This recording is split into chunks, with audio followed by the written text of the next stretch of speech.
kemanusiaannya orang Yahudi kan gitu. Nah, ya kan secara logika kan gitu. Nabi Yohanes orang Yahudi. Mungkin nggak? Nabi Yohanes juga menjiplak kitab dirinya gitu kan gitu ya. Rasul Paulus, Rasul Petrus, Matius, Markus, Lukas semuanya orang Yahudi.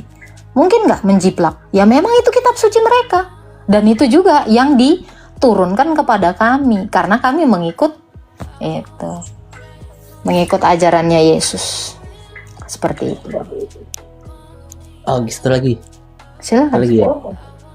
Kalau di Kristen kan semua pengikut Yesus adalah akan selamat gitu kan? Betul. Terus bagaimana dengan orang-orang yang tidak mengikuti Yesus, kayak orang Muslim gitu? Apakah kami ini akan masuk neraka atau gimana? Tidak ada yang selamat. Makanya kenapa kami harus memberitakan firman Tuhan. Kalau kamu menerima, ya berarti kamu selamat. Kalau kamu menolak, artinya kalian sendiri yang secara langsung menolak surga itu. Kalau ikut Yesus sudah pasti ke surga. Ini kan udah ditawarkan kepada segala bangsa. Makanya dari dulu rasul-rasul tuh menginjili ke seluruh bangsa. Menawarkan mereka, inilah keselamatan itu gitu.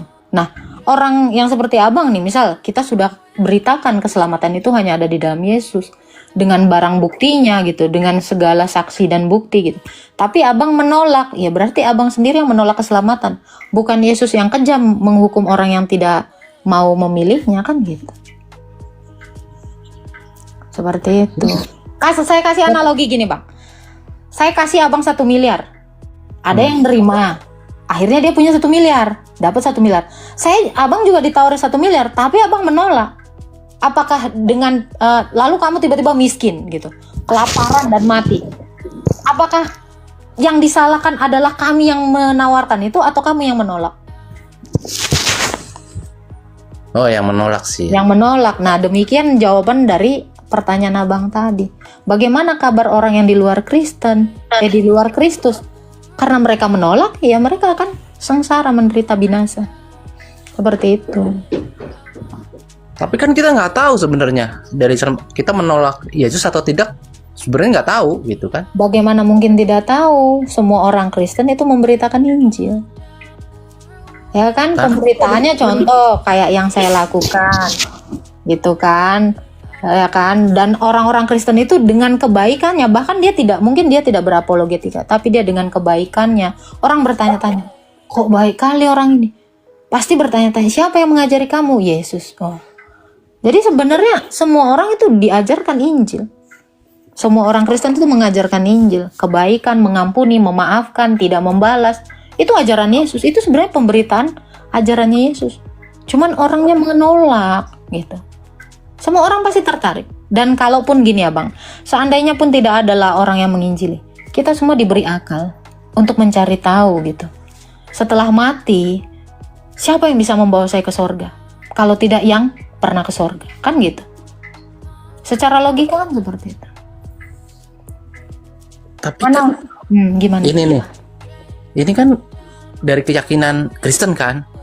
Ketika saya nanya ke agama saya Islam, itu juga sama. Apanya tuh?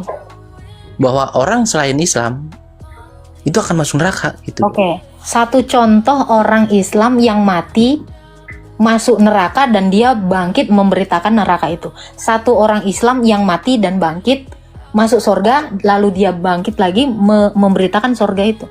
Itu kan logisnya. Logikanya kan seperti itu. Nggak apa-apa semua orang mengklaim Tuhan dia akan memasukkan ke surga, membangkitkan dan memasukkan ke surga. Nah, buktinya dulu gitu bang, maksud saya. Tuhan Yesus jelas sengaja dia mati. Lalu dia turun ke dunia orang mati dan memberitakan bahwa dunia orang mati seperti ini dan surga itu seperti ini, sebab dia sudah dari sana. Nah, yang seperti ini, Lazarus yang dibangkitkan Yesus itu juga memberikan kesaksian bahwa orang kaya yang bareng-bareng sama aku mati, dia di neraka dan dia nggak bisa menyeberang ke tempatku di Firdaus. Dia dibangkitkan dan dia memberi kesaksian itu. Ini tertulis di dalam Lukas 16 ayat 19 sampai 29. Oh. Kan Yesus mati di kayu salib itu untuk menebus dosa manusia. Menebus manusia dari dosa. Itu bukan semuanya. Siapa yang mau? Abang mau nggak? Kalau abang mau, dosa abang diampuni semuanya. Dan abang akan dibangkitkan serta akan dimasukkan ke sorga. Caranya gimana? Mau atau enggaknya? Lah kamu menerima baptisan. Kamu harus dibaptis dan mengikuti apa yang dia ajarkan. Seperti yang dilakukan orang-orang Kristen. Melakukan sakramen baptisan. Itu lalu melakukan sakramen kurban atau ekaristi. Gitu. Tapi setidaknya kita menggunakan logika dulu sih Bang. Seperti itu. Kalau saya pikir ini malah Tuhan Yesus ya untuk semua umat gitu, siapapun. Iya, siapapun yang mau. Kalau nolak kan gimana? Tadi contoh, semua orang dikasih 1 miliar, semua orang. Ada yang nolak kan dia akhirnya apa? Nggak punya uang, kelaparan, mati kan? Itu. Semua orang memang dikasih, termasuk abang. Abang menolak, ya gimana caranya abang mau dapat 1 miliar? Nggak lah, aku nggak mau gitu kan. Inilah. Ya toh, logikanya kan gitu. Memang betul untuk semua bangsa, untuk semua orang. Tapi ada yang nggak mau meninggalkan keselamatan itu, meninggalkan 1 miliar itu. Ujung-ujungnya ya, kamu nggak makan, kelaparan, gitu. Cobalah direnungkan.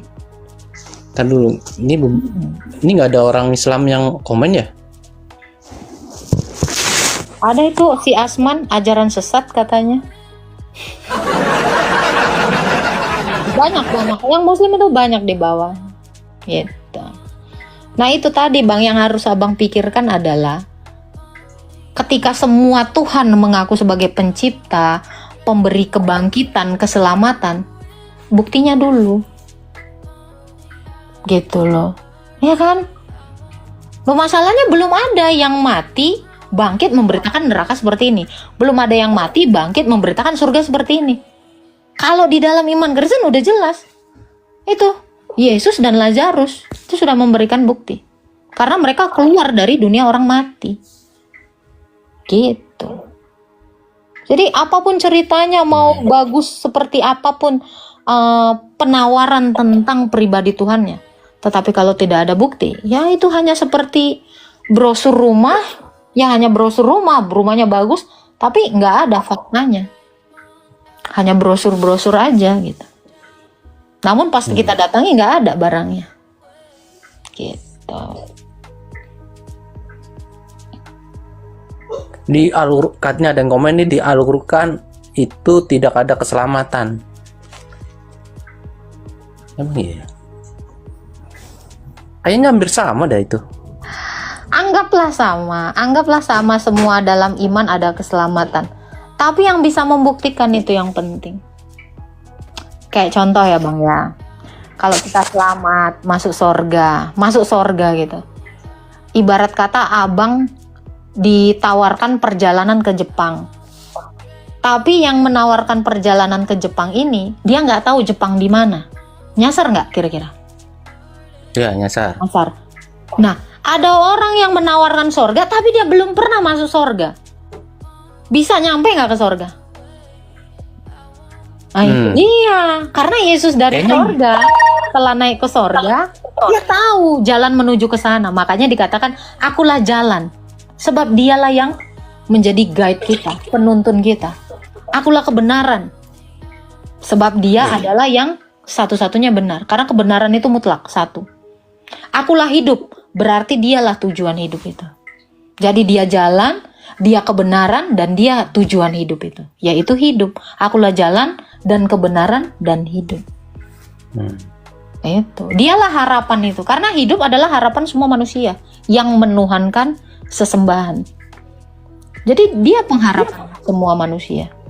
Dialah jalan menuju kepada pengharapan itu, yaitu hidup yang kekal. Gitu Bang. Oke Kak, maaf Kak, kayaknya ada telepon masuk. Aku keluar dulu ya. Nanti aku sambung lagi. Siap. Ya, Tuhan berkati Bang Ali. Ya, okay. Oke, seperti itu ya teman-teman ya. Itu adalah apa ya aku bilang, analogi-analogi simple yang kalian itu bisa pahami ini gitu ya. Jadi mau kayak gimana pun mengaku A, B, C, D yang bagus-bagus seperti ini, seperti ini, seperti ini, seperti ini. Tapi kalau belum ada barang bukti. Sama seperti kamu mau membeli rumah, kamu baru nemu brosurnya aja, belum melihat nyata asli dari rumah itu. Ya. Halo. Halo Kak.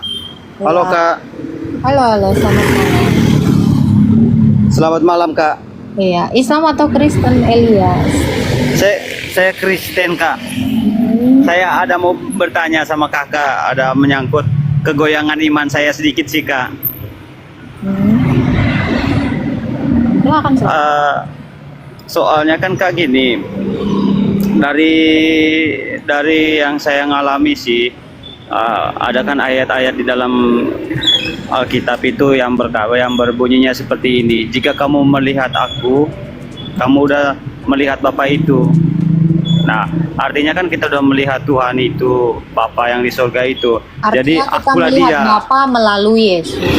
Ya, jadi melihat. Tapi kan kalau di kata Elia Meron, ya Yesus itu bukan Bapa itu.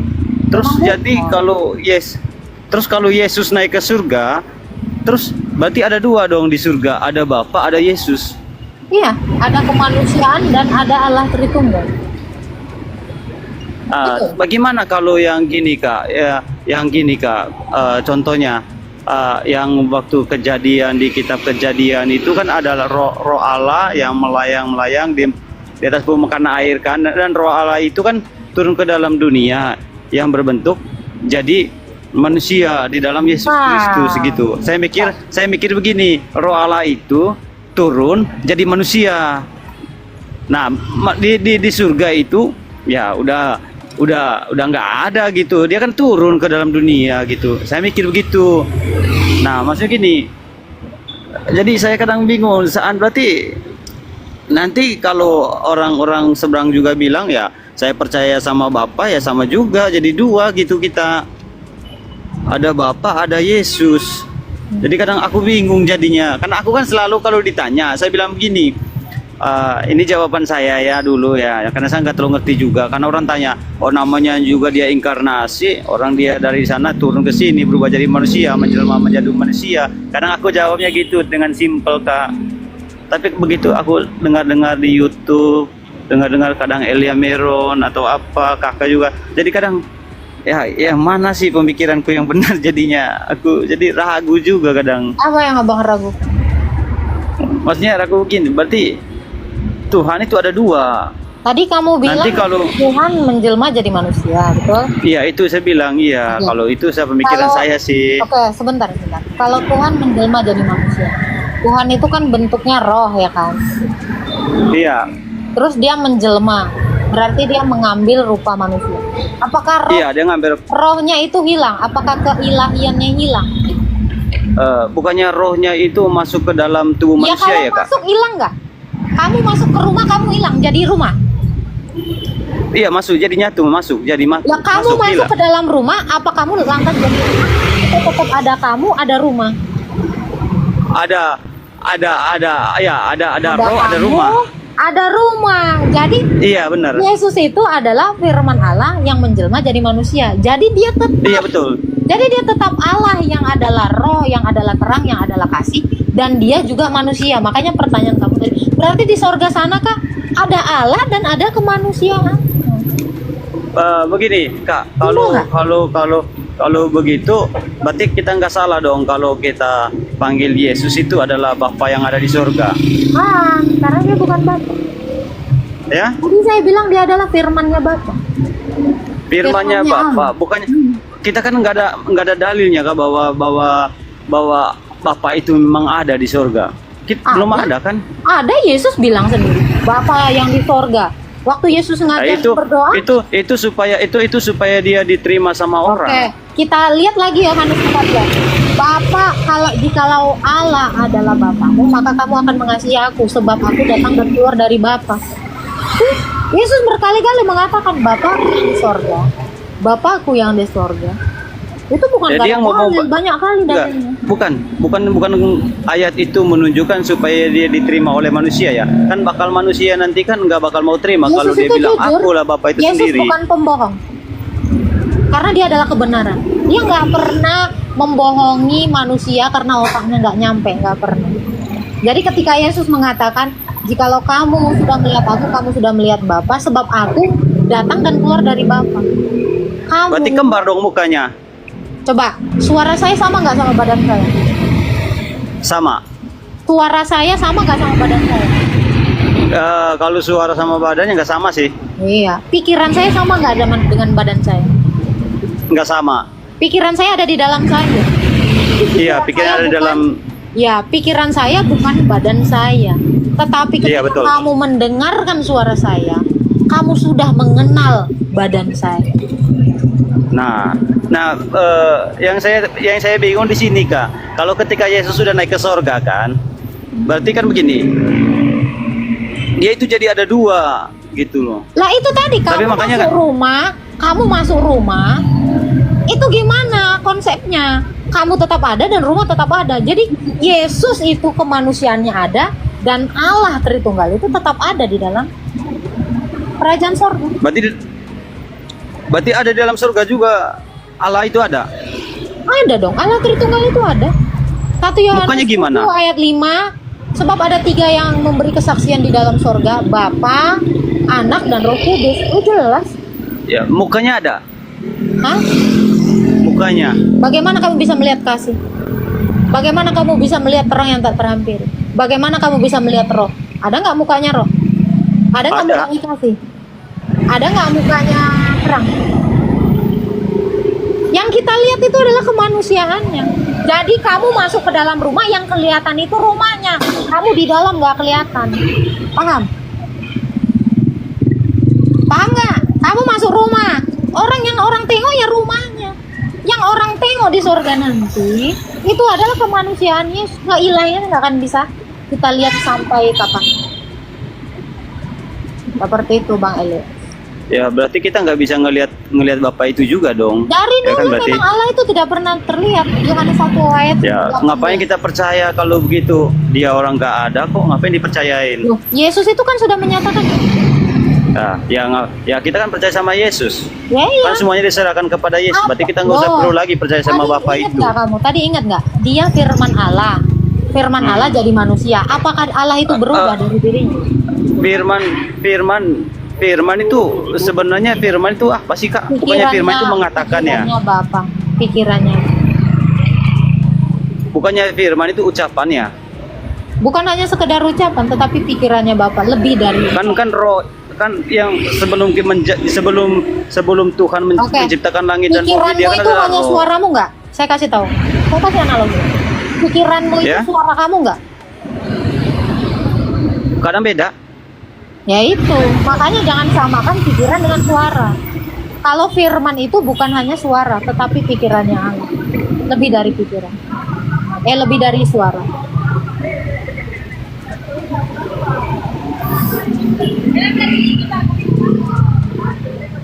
Karena tanpa Aduh, kadang bersuara bingung pun juga kamu, ya. tanpa bersuara pun kamu bisa menyatakan siapa namamu Elias. Iya sih. Karena pikiranmu, kamu bisa tuliskan tanpa keluar suara. Elias. Tanpa kamu bicara tapi tulisanmu bisa. Makanya firman itu bukan hanya sekedar ucapan, tetapi lebih dari itu, yaitu logos atau pikirannya Allah atau ilmunya. Ada lagi yang mau ditanya Elias? Enggak, yang aku janggal sih gini Kak. Kan Yesus ngomong begini. Yang jika kamu melihat aku sama seperti Saya kamu sudah sudah melihat menjelaskannya Allah, tadi. berarti kan wajah kan. Saya sudah aku menjelaskannya tahu Kak. dengan analogi. Ya. Sekarang saya tanya, Ya, kalau terus? kamu bingung, terus kamu mau mencari Tuhan yang kayak gimana lagi? Saya tanya. Ya kalau aku sih begini sih, percayaan satu gini satu. Ya aku udah percaya Yesus, percaya dia adalah Bapa sang pencipta langit dan bumi. Dalilnya Tapi kan mana? bentrok Dalilnya sama mana? Dalilnya Hah? yang mana? Dia yang mengatakan dia adalah Bapa. begini. Karena dia adalah roh Allah yang melayang-layang di atas permukaan Bukan. air, yang turun menjadi Firman manusia. itu jadi manusia, bukan roh Allah yang jadi manusia. Gak ada dalil. Roh Allah yang menjadi manusia. Mana Begini, dalilnya? kalau Roh Kudus itu Roh Kudus. Nafasnya Allah, Ayub Saya nggak tahu 33 ayatnya. ayat 4. Ayub 33 Allah ayat nggak punya nafas. Allah nggak punya nafas. Allah nggak Lalu punya bagaimana nafas, dia setahu memberi saya. nafas kalau Allah nggak punya nafas? Ya karena dia sang pencipta. Kamu baca dulu Ayub Gini 33 Kak, ayat gini. 4. Gini. Kita nggak usah gini. Kita nggak usah lari ke Dasar saya ayat. Saya tidak pernah menarasikan di luar dari apa yang diajarkan Nabi. Kalau kamu nggak mengakui Allah punya nafas, lo itu kejadian dikatakan Allah meniupkan napasnya, rohnya kepada Adam. Lo kok kamu nolak Yesus punya nafas, Allah punya nafas? Dalil itu. Ayub 33 ayat 4.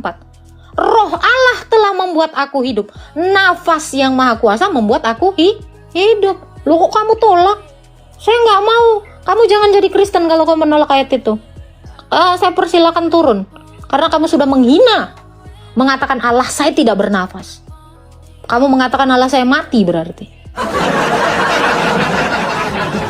Kamu tidak tahan dengan orang yang menolak ayat. Kalau kamu menolak ayat, kamu cari agama yang lain. Saya tidak suka itu.